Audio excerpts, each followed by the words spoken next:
최상목 대통령 권한대행이 마은혁 헌법재판관 후보자를 임명하지 않은 것이 국회 권한 침해인가? 바로 내일 헌법재판소가 권한쟁의 심판을 진행합니다. 자, 관련해서 김성수 변호사와 내용 짚어보도록 하겠습니다. 안녕하십니까, 변호사님? 안녕하세요. 예. 자, 지금 헌재에서 다뤄지고 있는 사안들이 많은데 그 중에서도 이 사안도 대중의 큰 관심을 받고 있는 그런 사항입니다. 어떤 내용인지 먼저 좀 짚어주시겠어요? 예, 일단 이 사건이 결국에는 그 2025 헌라 1번 국회와 대통령 간의 권한쟁의 사건입니다. 그래서 이 구체적인 내용을 말씀을 드리면 지금 현재 최상목 대통령 권한대행이 있지 않습니까? 이 권한대행이 헌법재판과 임명과 관련해서 이 당시에 3명의 이제 선출자가 있었는데 그중에 마은혁 후보자를 제외한 2사람을 임명을 했습니다. 그리고 나서 이 1명을 임명하지 않은 것에 대해서 이 우원식 국회의장이 이 부분에 대해서 이 국회의 재판관 선출권에 대한 침해가 있었다라고 하면서 권한쟁의를 제기했던 것이고 이 부분이 이제 전개가 됐던 부분이 최근에 일단 변론이 종결이 됐었고 이 선고기일이 지정이 됐었습니다. 그런데 선고기일 지정 이후에 결국에는 다시 한번 조금 다툴 부분이 있다라고 해서 변론이 재개가 됐고 지금 내일 이 변론 재개 이후에 첫 기일이기 때문에 이 부분이 어떻게 진행될 것인가가 쟁점이 되고 있는 그런 상황입니다. 국민의힘에서는 이 재판관 임명을 하려면은 여야 합의가 있어야 된다, 이런 입장인 것 같아요. 예, 맞습니다. 지금 현재 이 최상목 권한대행이 당시에 후보자를 임명하지 않은 그 사유로 들었던 것이 이 여야 합의가 있는지에 대해서 불분명한 부분이 있다라고 이야기를 하고 그렇기 때문에 임명을 하지 않는다 이렇게 이야기를 했었거든요. 그렇다 보니 지금 현재 국민의힘 측에서는 이 주장과 굉장히 궤를 같이 하는 그런 취지로 결국에는 여야의 합의가 없었다라고 한다면 이 선출한 자가 있다고 하더라도 임명할 수 없다라는 것인지 아니면 선출 자체에 대해서 이 부분이 선출한 것으로 볼 수 있는지 이런 부분에 대한 다툼이 있다 이런 취지의 주장을 하고 있는 것이 아닌가 생각이 됩니다. 그러니까 그런데 마은혁 후보자 인사청문회 개최에 국민의힘도 합의를 했었다 이런 공문을 또 증거로 냈다고 하던데 이건 어떤 내용입니까? 예, 최근에 지금 현재 이 국회 측에서 증거를 제출한 것으로 보이는데 이 국민의힘이 이 부분 인사청문회를 진행을 하게 돼 있습니다. 이 재판관을 이제 선출하기 위해서는 인사청문회를 진행을 하도록 돼 있는데 인사청문회 개최에 관해서는 이 합의했다는 공문이 있다는 겁니다. 그렇기 때문에 이 전체적인 경위를 일단은 증명을 해야 되는 것이고 그 과정에서 여야 합의가 있었는지 아니면 없었다라고 한다면 어떠한 경위인지 이런 것들을 재판부에 현출하기 위해서 제출한 것이 아닌가 생각이 듭니다. 네, 그러니까 국민의힘에서는 여야 합의가 없었다 이런 주장을 하고 있는 상황이고 국회에서는 인사청문회 개최에 대해서 국민의힘도 합의를 했었다 이런 내용을 증거로 냈다는 내용인 건데 그런데 이 재판관 임명을 위해서는 여야 합의가 반드시 필요하다 이렇게 봐야 될까요? 예, 이 부분에 대해서 조금 불분명한 부분이 있습니다. 이 헌법을 일단은 설명을 드리겠습니다. 헌법 111조를 보면 이 헌법재판관의 임명에 관한 부분이 있습니다. 그래서 헌법재판관은 9명으로 한다라든지 또 헌법재판관에 대해서는 대통령이 임명한다 이런 규정이 있고 이 사망을 보면 이 9명 중에 3위는 국회가 선출하는 자를 임명하는 것으로 하고 또 3위는 대법원장이 지명하는 자를 이제 임명하는 것으로 합니다. 그리고 나머지 3인에 대해서는 대통령이 임명하는 것으로 이렇게 구분이 되어 있거든요. 그렇기 때문에 이 국회가 선출한 이 대상자에 대해서 대통령이 기계적으로 임명을 해야 되는 것이냐 아니면 이것을 독자적으로 판단해서 임명권을 행사할 수 있는지 이것 자체가 쟁점이 되는 것이고 만약에라도 독자적 판단이 가능한 부분이라고 한다면 여야 합의라든지 이유를 들어서 임명을 하는 것 자체에 대해서 보류를 한다든지 미임명을 한다든지 이런 것들이 가능할 수가 있는 부분인데 이에 대해서 지금 명확하게 해석이 일단은 판단이 필요한 것으로 보이고 또 하나가 이 국회에서 그렇다면 이 부분 선출하는 과정에 있어서 여야의 합의가 있어야 된다든지 이런 부분들에 대한 규정이 있느냐 그것을 봤을 때는 그 부분도 명확하지 않은 것 같습니다. 그렇다 보니까 이 여야 합의에 대해서 어떻게 볼 것인지 그리고 여야 합의가 없다는 이유만으로 임명을 하지 않을 수 있는 것인지가 쟁점이 되기 때문에 일단은 이 여야 합의에 관한 사실관계도 중요한 부분이 될 수가 있어서 말씀하셨던 그런 증거들을 제출한 것이 아닌가 생각이 듭니다. 그런데 최상목 권한대행 측에서는 이게 이제 이렇게 여야가 합의해서 임명을 하는 것이 굉장히 이제 오랜 시간 동안 이어져 왔던 관례다 이런 주장을 하는 것 같은데 이건 어떻게 보십니까? 예, 관례가 있다고 하더라도 법 규정이 있다고 한다면 법이 당연히 우선할 수가 있는 것이고 다만 방금 말씀드렸던 것처럼 법이라는 것이 지금 현재 명확하지 않기 때문에 관례를 봤을 때는 여야 합의가 있었던 것으로 보이고 이를 이유로 해서 임명권 행사에 대해서 보류한다든지 아니면 행사하지 않는다는 그런 취지의 지금 답변을 한 것으로 보이기 때문에 이에 대해서도 법리적으로 이 헌법을 어떻게 해석할지가 헌법재판소의 판단에 따라서 결정되지 않을까 생각이 듭니다. 근데 그 부분도 지금 논란인데 이 청구를 취하게 된 이 과정에 대해서도 논란이 되고 있는 부분이 있는 것 같아요. 예를 들면은 그러니까 국회 차원에서의 권한쟁의 심판 청구인데 이게 이제 우원식 국회의장이 단독으로 냈다 이런 내용인 건데 국회의장은 권한쟁의할 자격이 없는 겁니까 그러면은? 예, 지금 이 권한쟁의 같은 경우에는 이제 국가 기관 간의 이 권한에 대한 다툼이 있을 때 제기하는 것으로 보시면 되는데 예. 지금 현재 국회 같은 경우에는 당연히 헌법상의 국가 기관이기 때문에 당연히 이 부분을 이제 청구할 수 있는 권한이 있습니다. 그런데 지금 사건 같은 경우에는 국회가 국회의 그 헌법재판관 선출권을 이제 침해받았다라고 이야기를 하고 있는 것이기 때문에 당사자가 국회가 돼야 되는 것인데 지금 국회의장인 우원식 의장이 이 부분을 이제 제기를 한 것이라고 예. 이렇게 볼 수가 있다 보니까는 이 부분이 일단 윤석열 대통령 측이라든지 그 최상목 대행 뭐 지금 여권 이런 쪽에서는 이 부분에 대해서 절차적 하자가 있다라는 이야기가 계속해서 나오는 것이고 그러니까 예를 그 들어서 이유가 이제 뭐 국회를 대표해서 그런 청구를 하려면 국회에서 표결을 통해서 청구를 해야 되는 건 아니냐, 뭐 맞습니다. 그런 주장인 거잖아요. 예, 그래서 그 부분이 그 법을 말씀을 드리면 국회법 109조가 있습니다. 이 109조를 보면 이 국회의사는 헌법이나 이 법에 특별한 규정이 없으면 이 제적의원 과반수의 출석 그리고 출석의원 과반수의 찬성으로 의결한다라고 되어 있기 때문에 만약이라도 국회의 명의로 이런 뭐 청구를 하는 것 자체가 의결이 필요한 상황이었다고 한다면 이 절차를 거쳤어야 된다는 것이고 예. 만약 이 부분을 거치지 않았다라고 한다면 이 요건 자체가 이제 흠결이 있는 것이기 때문에 각하되어야 된다는 주장이 있는 것이고 이에 대해서도 헌법재판소에서 당연히 이제 법리적인 쟁점으로 드러났기 때문에 판단을 할 여지가 있지 않을까 생각이 됩니다. 법 쪽에서는 어떻게 바라보고 있습니까?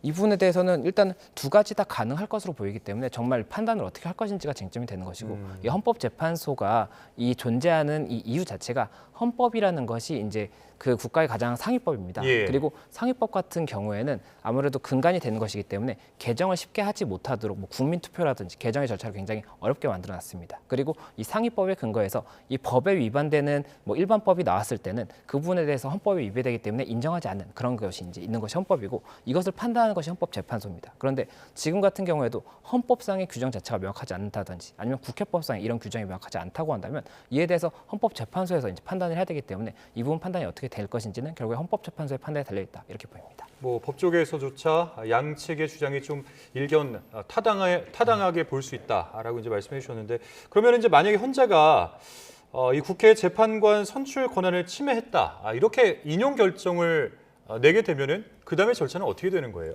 예, 이 부분이 일단 권한쟁의 심판이기 때문에 이게 헌법에 위배되는 뭐 이런 조치였다라는 것이 판단이 되는 겁니다. 예. 그런데 이 부분이 그렇게 판단이 된다고 하더라도 강제성이 있는 것은 아닙니다. 그렇기 때문에 즉시 임명이 되는 그런 부분으로 볼 수는 없기 때문에 결국에는 다시 한번 최상목 대행이 이 부분 임명을 할 것인지 여부에 대한 판단이 있을 수가 있는 것이고 만약이라도 즉시 임명을 하지 않는다라고 한다면 이에 대해서는 강제할 수 있는 방법이 이 권한쟁의 심판을 통해서는 불가능할 것이기 때문에 결국에는 이 부분 헌법상의 해석이 있었음에도 따르지 않은 이 행위에 대해서 뭐 탄핵의 사유라든지 이런 부분들을 국회에서 검토할 가능성이 있지 않을까 생각이 됩니다. 그러니까 뭐 바로 임명을 할 필요가 없는 거 아니겠습니까? 강제성이 없는 것이기 때문에.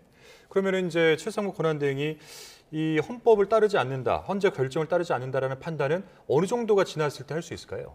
예, 그 부분에 대해서는 즉시 임명이라든지 그 임명의 기준에 대해서도 조금 다툼이 있을 것 같습니다. 그렇기 때문에 그런 부분도 봐야 되는 것이고 저희가 뭐 일단은 헌법에 위반된다라는 것이 뭐 이런 권한쟁의도 있겠지만 뭐 법률의 위반 이런 부분도 있지 않습니까? 그런 경우에도 헌법 불합치 같은 결정 같은 경우에는 어느 시점 정도에는 보통은 개정을 해야 되는 그런 것을 전제로 하는데 그것 자체도 개정이 안 되는 경우도 많기 때문에 결국에 이런 부분들에 대해서 어떻게 대응을 할 것인지는 국회 측에서 고민하지 않을까 생각이 듭니다. 예. 자, 다음은 뭐 이재명 대표의 재판 내용도 한번 짚어보도록 하겠습니다. 오늘 국민의힘이 이재명 민주당 대표의 이 신속한 재판을 촉구하는 탄원서를 법원에 냈습니다. 공직선거법 위반 사건인 건데 앞서 뭐 이 대표는 관련해 갖고 위헌법률 심판 제청을 또 신청하기도 했잖아요. 이건 네. 어떤 내용이죠? 맞습니다. 지금 현재 이재명 민주당 대표의 이 공직선거법 위반 사건이 진행이 되고 있습니다. 그리고 항소심 단계에 있는데 항소심 재판부에서는 이 부분 굉장히 신속하게 진행을 해서 이 선고를 최대한 빨리 하겠다 이런 입장을 지금 보이고 있는 상황이고 지금 최근에 이재명 대표가 7일에 이 사건에서 이 위헌법률 심판 제청을 신청했다는 소식이 있었습니다. 예. 그래서 이 위헌법률 심판 제청을 일단 조금 설명을 드리면 이게 헌법재판소법상에 위헌법률 심판 제청이라는 이 규정이 있습니다. 그래서 이 내가 지금 현재 받고 있는 이 사건 자체에서 근거가 되는 이 법률 자체가 헌법에 위반되는 그런 부분이 있다라고 판단이 된다면 내 사건을 진행하고 있는 재판부에 이 부분 헌법에 위반되는 부분이 있는 것으로 보이니 위헌법률 심판 제청을 해달라고 신청을 할 수가 있는 겁니다. 그리고 만약에 이 부분 법원에서 받아들여서 위헌 법률에 대해서 한번 다시 검토를 받아보자라고 해서 헌법재판소에 제청을 하게 되면 그때는 헌법재판소법 42조에 따라서 이 지금 현재 진행되고 있는 사건 자체가 정지가 되게 돼 있습니다. 그렇다 보니까 위헌 법률 심판 제청을 받아들여지는 것 자체가 이 사건의 진행을 정지하고자 하는 그런 의도가 아니냐 이런 이야기가 나오는 것이고 이와 관련해서 국민의힘이 지금 탄원서를 제출했다고 하는데 그 취지가 이 위헌 법률 심판 제청의 이 그 타당성 여부에 대한 그런 의견을 일단 개진을 했던 부분이 있고 또 이제 현재 사건 자체가 신속히 진행돼야 한다 이런 부분에 대한 촉구를 담았다고 하기 때문에 이에 대해서도 여러 가지 의견이 나오고 있는 것 같습니다. 그러니까 이 대표가 지금 신청한 위헌 법률 심판 제청, 그러니까 이 법률은 문제가 되는 것으로 보인다라고 하는 것이 지금 공직선거법 250조 내용 아니겠습니까? 이게 이제 위헌성이 있다, 뭐 이렇게 주장을 하는 것인데 이게 이제 한 4년 전에 뭐 합헌 결정이 났었다고 하던데 그 내용은 같이 한번 정리해 주시죠. 예, 지금 말씀하신 것처럼 지금 위헌 법률 심판 제청 신청을 한 이 법률이 공직선거법 250조의 허위사실 공표죄입니다. 이 허위사실 공표죄가 이 당선되거나 뭐 당선되게 할 목적으로 어떠한 행위, 뭐 학력이나 이런 부분들에 대해서 허위의 사실을 공표한 경우에는 처벌한다는 규정입니다. 그리고 이 부분 처벌이 된다라고 한다면 결국에 당선의 효력 자체의 문제가 발생을 할 수가 있고 또 피선거권의 문제가 발생을 할 수가 있기 때문에 중요한 쟁점이 되는 것인데 이 부분 관련해서 말씀하신 것처럼 2021년경에 이 부분 250조 1항에 대해서 이 헌법 소원 부분이 있었습니다. 그리고 그 부분 당시에도 결국에는 헌법이 위반되지 않는다라는 합헌 결정이 있었고 또 과거에도 몇 차례도 있었던 것 같거든요. 그렇다 보니까 이 부분 이 제청 신청을 하는 것 자체가 이 여러 가지로 헌법 합헌에 이 판단이 있었음에도 불구하고 이 정지의 목적이 아니냐 이런 이야기가 나올 수가 있는 것인데 그렇지만 반대로 또 이야기를 하는 이 과정에서는 이 저희 지금 형법에서 그 낙태죄라든지 지금 현재 뭐 간통죄 이런 것들이 위헌의 판단이 있었습니다. 그런데 이것도 그 전에는 합헌 결정이 나다가 이 위헌의 판단이 났던 상황이거든요. 그렇다 보니까 이 부분 과거에 합헌 결정이 여러 차례 있었다고 하더라도 반드시 이번에 위헌이라는 판단이 없을 수 있다라고 좀 단언하기는 어려운 부분도 있기 때문에 여러 가지의 해석이 가능한 것 같습니다. 그러면 기존에는 합헌 결정이 있었지만은 그게 시간이 지나서 위헌 결정이 내렸다면 어떤 사안들이 고려되는 거예요? 예, 일단은 주장의 방향성이 달라질 수가 있습니다. 이 법조문에서도 어떤 부분이 위헌이 되는 것인지에 대해서 이 정말 하나하나의 내용을 다 이제 따지게 되는 것인데 예를 들어서 공직선거법 같은 경우에는 250조에서 당선되게 할 목적으로 뭐 어떠한 행위에 대해서 허위 사실을 공표하면 안 된다. 뭐 행위라든지 뭐 학력 이런 부분이 있는데 이런 하나하나의 그 단어 부분을 다 나눠서 이분이 헌법에 위반되는지 어떤 기본권을 침해하는지 이런 것들을 쟁점을 삼을 수가 있기 때문에 그런 부분까지도 검토가 될 수가 있는 것이고 다만 위헌 법률 심판 제청 신청을 하면 이분에 대해서 현재 지금 사건을 진행하는 재판부에서 이분 제청을 할지를 결정을 해야 되지 않습니까? 그 부분에 대해서는 또 헌법재판소에서 인용 가능성 여부와 달리 또 판단할 수가 있는 것이 있기 때문에 그런 부분까지도 여러 가지로 종합적 검토가 되지 않을까 생각이 듭니다. 그러니까 이 공직선거법 제250조 내용에서 이 행위라는 단어에 대해서 정의를 어떻게 할 수 있을 것이냐 이 부분이 좀 쟁점이 되는 것 같은데 좀 뭐 입장이 갈리는 것 같습니다. 그런데 법원에서는 어떻게 됐든 결정을 내려야 될 텐데 어떤 점들을 들어서 좀 판단하게 될까요? 네, 아마 행위에 관해서 이 명확성의 원칙에 위배된다는 것이 가장 주된 내용이 아닐까 생각이 됩니다. 이 법이라는 것은 명확성의 원칙이라는 것이 있고 이 부분 내가 뭐 어떠한 처벌을 받는다든지 어떠한 처분을 받는 데 있어서 명확하지 않은 규정을 근거로 해서 어떠한 처분이나 처벌을 받는다고 하면 억울할 수가 있지 않습니까? 그렇기 때문에 명확해야 된다는 것이 이제 명확성의 원칙이라고 볼 수가 있는 것이고 또 이를 통해서 내가 어떠한 뭐 직업의 자유라든지 어떠한 자유가 침해가 될 수가 있다라고 한다면 그런 부분들을 이제 주장을 할 수가 있기 때문에 아무래도 이 행위에 대해서 가장 주된 쟁점이 되지 않을까 생각이 되고 다만 지금 현재 어떠한 부분까지 다투는지가 명확하게 밝혀지지 않았기 때문에 그런 부분까지도 제가 추가적으로 봐야 될 것 같습니다. 예. 자, 그런가 하면은 뭐 윤 대통령 이 극렬 지지자들이 서부지법에 이어서 이번에는 헌법재판소를 노리는 이런 정황들이 나타났습니다.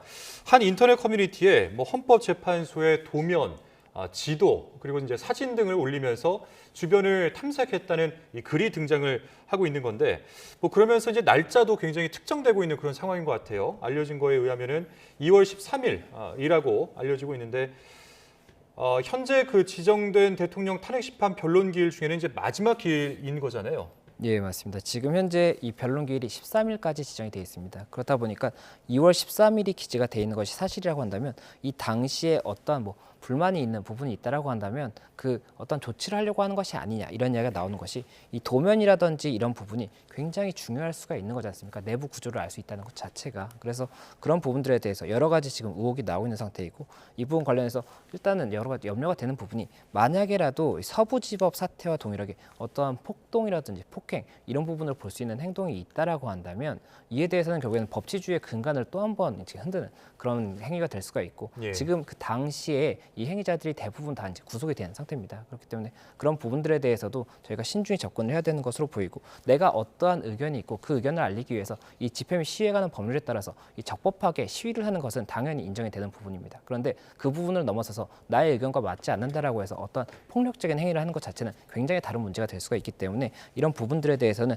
특히나 주의하시면 좋을 것 같습니다. 근데 이게 실제 폭동까지 이어지지 않는다고 하더라도 만약에 이제 앞에 밝혀진 것처럼 뭐 선동하고 또 이 폭동을 모의하는 글이 올려졌고 그 작성자가 특정이 된다면 이게 뭐 처벌할 수 있는 규정이 있습니까? 예, 지금 현재 서부지법 당시 이제 사안에 대해서 지금 뭐 폭행죄라든지 손괴죄라든지 여러 가지 쟁점으로 일단은 진행이 되고 있는 것으로 보이는데 지금 이야기가 들리는 것은 이 폭동을 한 것으로 가정을 한다라고 한다면 내란죄의 성립 여부도 검토할 수가 있습니다. 이 국헌문란의 목적으로 이 폭동을 이 범한 것을 내란죄라고 할 수가 있기 때문에 예. 그래서 이런 부분까지도 검토가 되고 있는 상황이라고 하는데 만약에라도 내란죄가 성립되는 것을 전제로 본다고 하면 내란죄 같은 경우에는 이 선동을 하는 행위도 처벌을 하고 있고 또 예비 이 부분에 대해서 준비를 하는 그런 과정 자체에 대해서 처벌하는 규정이 있기 때문에 그런 부분까지도 주의를 해야 되는 부분이어서 이런 글을 올린다든지 이런 것에 대해서도 굉장히 신중하게 접근을 해야 된다고 말씀드리고 예. 싶습니다. 자, 이번에는 윤석열 대통령의 이 탄핵 심판 이야기도 한번 해볼 텐데 이번 주에는 이제 7차 그리고 8차 변론기일이 진행이 됩니다. 그중에서 이제 7차 변론기일에서는 이상민 전 행정안전부 장관 그리고 신원식 국가안보실장 등이 증인으로 나오는데 핵심 쟁점은 뭐라고 봐야 될까요? 예, 일단 이 7차 그리고 8차의 증인들이 각각 이제 증명하고자 하는 사실관계가 다 다릅니다. 지금 현재 이 탄핵 사유가 5가지이고 이 5가지 중에 이제 가장 주된 내용이 국회 해제 의결을 방해하려고 했다라든지 또 체포조를 운영했는지 이 2가지가 가장 주된 쟁점으로 보이는데 이에 대해서 일단은 사실관계를 물어보는 이런 절차가 진행되지 않을까 생각이 되고 그리고 이 7차, 8차 이 변론기일 중에 가장 중요하게 보이는 증인 신문은 일단은 헌재가 직권으로 추가해서 채택한 조성현 제1경비단장입니다. 이 경비단장이 수방사 소속이고 수방사에서 지금 이진우 그 수방사령관이 사실관계에 대해서 여러 가지 이제 진술을 거부했던 부분이 있지 않습니까? 그렇다 보니 진술을 추가적으로 확정하기 위해서 아무래도 헌재에서 직권으로 추가한 것으로 보이기 때문에 이 증인의 답변 내용이 이 사실관계의 판단에 있어서 굉장히 중요하게 작용하지 않을까 이렇게 예상하고 있어서 가장 중요한 증인이 아닌가 이렇게 생각하고 있습니다. 그러니까 뭐 조성현 수도방위 사령부 그 제1경비단장 같은 경우에는 이제 8차 변론기일에 대한 증인 신문이라서 잠시 뒤에 한번 이야기를 해보기로 하고. 김용빈 선관위 사무총장 뭐 7차 증인으로 채택이 된 건데 이 중앙선관위 사무총장입니다. 부정선거 의혹과 관련된 증인이라고 봐야 되겠죠?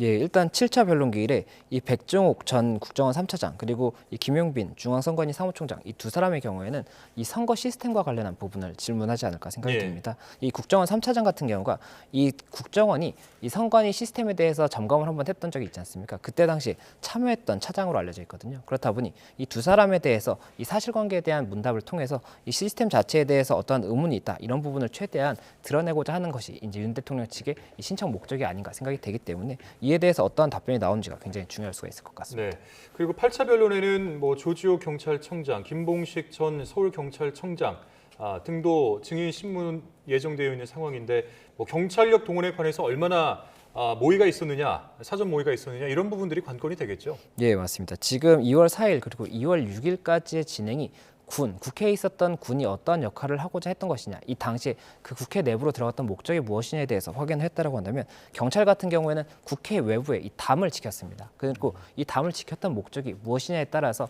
결국에는 국회의원의 어떤 뭐 기능 마비를 시도한 것으로 볼 수 있는 것인지 아니면은 국회의원들만 뭐 통과를 시키는 그런 목적이었던 것인지 이런 것들이 정해질 것이기 때문에 이 부분에 대한 사실관계 진술도 굉장히 중요하지 않을까 생각이 듭니다. 네, 그리고 뭐 국조특위에서 그리고 탄핵 심판 변론기일 증인 신문에서 굉장히 이제 강력했던 발언으로 주목을 많이 모았던 홍장원 전 국정원 1차장 진술과 비교되는 부분이 아무래도 이제 조태훈 국가정보원장의 증인 신문이 아닐까 하는데 어떻게 보십니까? 예, 8차 변론기일에 오전 10시 30분에 조태훈 국정원장이 일단 진행이 예정돼 있습니다. 그리고 말씀하셨던 것처럼 지금 현재 이 홍장원 국정원 1차장 같은 경우가 윤석열 대통령이 주장하는 사실관계와 굉장히 배치되는 사실관계를 진술을 하고 있기 때문에 아무래도 국정원 내부에서 실제 이런 지시가 있었는지, 이런 지시를 받은 사실이 있는지 이런 것들을 확인하기 위해서 이 국정원장을 통해서 사실관계를 최대한 증명하려고 노력하지 않을까 생각이 됩니다. 뭐 예정대로라면 탄핵 심판 변론이 이제 뭐 7차, 8차 그러니까 이번 주가 마지막이 되는 겁니다.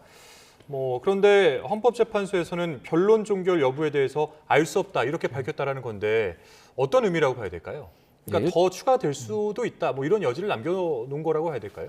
예, 이 증인 신문이라는 것이 결국에는 사실관계를 확정하기 위한 절차라고 볼 수가 있는데 이 7차, 8차를 진행했을 때도 만약에 조금 더 확인을 해야 될 사실관계가 있다라고 한다면 추가 증인의 채택이 검토가 될 수가 있는 것이고 그 과정에서 뭐 국회 측이라든지 아니면 피청구인이 대통령 측 아니면 헌재에서 직권으로 또 추가적인 채택을 한다라고 한다면 추가 기일이 지정이 될 수가 있기 때문에 아직은 알 수 없다라는 이야기가 나오는 것으로 보이고 그리고 이 증인 신문 기일이 끝나고 나면 보통은 최종으로 변론기를 한 차례 더 잡아서 최후 변론이라든지 법리적인 검토를 할 수 있는 기회를 주게 됩니다. 그리고 이것이 한 번 기일이 열릴 것인지 아니면 두 차례 열릴 것인지 이런 것들도 조금은 더 변수가 있기 때문에 아직까지는 알 수 없다 이렇게 이야기하는 것이 아닌가 생각이 듭니다. 그러니까 뭐 탄핵 심판이 계속 진행되면 될수록 윤석열 대통령 측에서는 헌법재판소가 방어권을 심각하게 제한한다 이렇게 이제 불만을 드러내고 있는데 어떤 내용입니까 이거는? 예, 지금 최근에 어제 일단 윤석열 대통령 측에서 입장을 이제 밝혔습니다. 그 입장을 밝힌 내용 중에 이 현재의 지금 이 재판 진행 과정 자체에서